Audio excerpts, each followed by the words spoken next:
You feeling wired on this Wednesday? That's good because it's Wired Wednesday. You are so on brand. Lots to go over today. Instagram rolling out significant safety updates for younger users.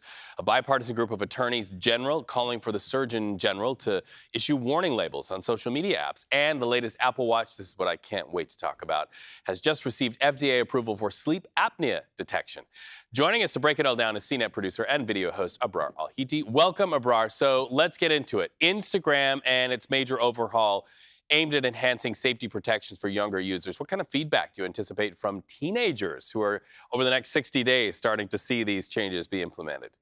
That's really the question. I mean, these changes are pretty major. So, these anyone under 18 will have their accounts made private by default. They won't be able to be messaged by anybody who they don't follow, and they're going to have time limit reminders. So once they hit 60 minutes, they're going to be nudged to get off the app. And you bring up a good question. How will teenagers feel about this? But also, will parents feel like it's enough? And so those are the two sides of the argument that Instagram kind of has to navigate.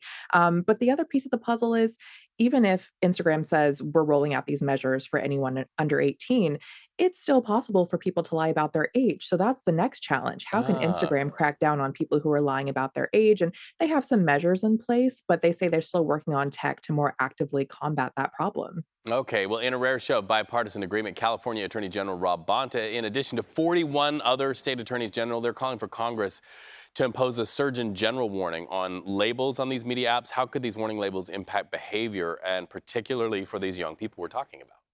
The goal is to really raise awareness about the impact of these apps. So whether it's TikTok or Snapchat or Instagram or Facebook, really there's this concern about not just the amount of time that people are spending on these apps, but anything they encounter on the apps that could be harmful, whether it's bullying or, inappropriate content. So yes, these state attorneys general are asking for the Surgeon General warning label. The Surgeon General also has been trying to vouch for this label as well. So we'll see if it happens, but really it's to combat the amount of time that people spend on these apps and to really flag these concerns. All right, Abrar, we have about 20 seconds left. A major addition to Apple's health monitoring capabilities, the FDA granting approval for the sleep apnea detection on the Apple Watch, which, by the way, I pick up Friday in store. I'm so excited.